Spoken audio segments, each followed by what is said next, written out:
Cours de physique spécialité, en première, les ondes mécaniques. Dans la vie de tous les jours, on a déjà tous observé différents exemples de propagation d'ondes, que ce soit les ronds à la surface de l'eau, déformation d'un ressort ou l'ondulation d'une corde. L'eau, le ressort et la corde sont appelés milieux matériels de propagation.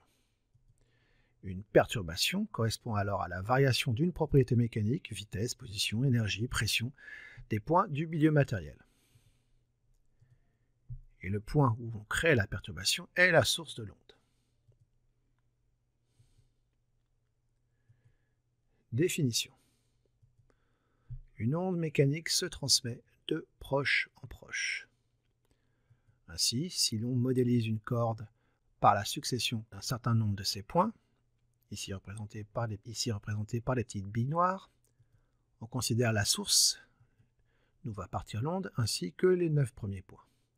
La source S est mise en mouvement vers le haut et revient à sa position initiale. Elle met en mouvement le point A1 qui va mettre en mouvement le point A2 qui va mettre en mouvement le point A3 et ainsi de suite tout au long de la corde.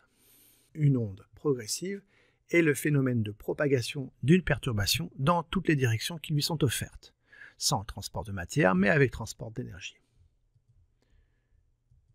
Si une seule direction de propagation est possible, comme la corde par exemple, on dit que l'onde est à une dimension. Si deux directions de propagation sont possibles, par exemple pour les ronds à la surface de l'eau, alors l'onde progressive est dite à 2 dimensions. Il existe bien entendu des ondes progressives à 3 dimensions, l'un des exemples étant l'onde sonore. Il existe 2 types d'ondes. Les ondes transversales, on dit qu'une onde est transversale quand sa direction de propagation et celle de la perturbation associée sont perpendiculaires. Il existe aussi des ondes longitudinales. Une onde est dite longitudinale quand sa direction de propagation et celle de la perturbation associée sont parallèles.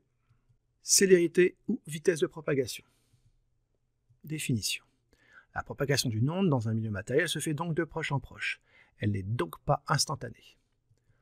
On appelle célérité de l'onde la vitesse de propagation de l'onde pour la distinguer de la vitesse de déplacement d'un corps. Exemple, pour une vague à la surface de l'eau, le point rouge est mis en mouvement, puis le point vert a exactement le même mouvement avec un retard qu'on va appeler taux. Si une perturbation parcourt une distance d pendant la durée taux, qu'on appelle retard, sa célérité v est v égale d sur taux, avec d bien entendu en mètres, taux en secondes et la célérité en mètres par seconde.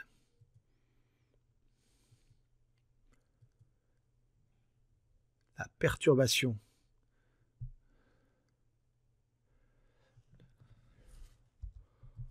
on a donc v égale d sur taux. On peut exprimer le retard, taux égale d sur v. Et c'est ici une notion très importante. Le mouvement du point M à la distance xm de la source sera exactement le même que celui de la source, décalé d'une durée taux, c'est-à-dire ici xm sur v. On peut donc écrire que y de m à la date t est égal à y de s à la date t moins xm sur v.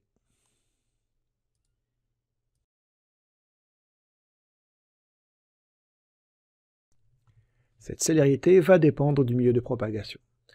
Les caractéristiques du milieu de propagation influençant sur cette célérité sont son inertie.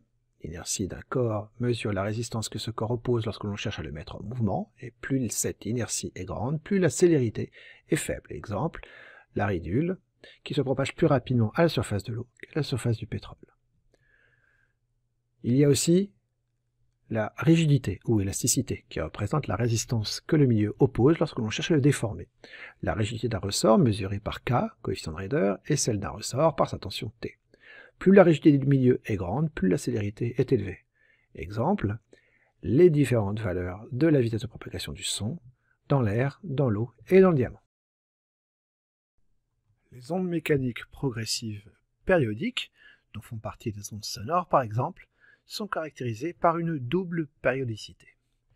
une périodicité temporelle caractérisée par sa période t, exprimée en secondes, et une périodicité spatiale caractérisée par sa longueur d'onde, lambda, exprimée en mètres. Commençons par sa périodicité temporelle. Une onde est périodique lorsque la perturbation est périodique, c'est-à-dire qu'elle se reproduit à l'identique à intervalles de temps égaux. On appelle cette durée caractéristique la période grand T, et on définit alors la fréquence du phénomène f, qui est le nombre de fois que le phénomène se reproduit en une seconde. F et grand T sont reliés par la relation f égale 1 sur t, avec t en secondes et f en hertz. On a représenté ici la source d'une onde mécanique transversale animée d'un mouvement vertical sinusoïdal. La représentation de l'altitude y de s en fonction du temps fait clairement apparaître sa période. Sa périodicité spatiale maintenant. On a déjà vu que le point M reproduit le mouvement de la source S avec la même période t, mais avec un retard de d sur t égale tau, ici inférieur à t. Mais si on observe un point M judicieusement placé à une certaine distance de la source, on peut s'apercevoir que l'onde atteint ce point lorsque la source a effectué un cycle complet. Cette distance parcourue par l'onde pendant une durée tau égale à la période t s'appelle la longueur d'onde lambda de l'onde. D'une manière générale, tous les points situés à une distance de la source multiple entier de la longueur d'onde lambda vibrent en phase avec un retard multiple entier de la période t.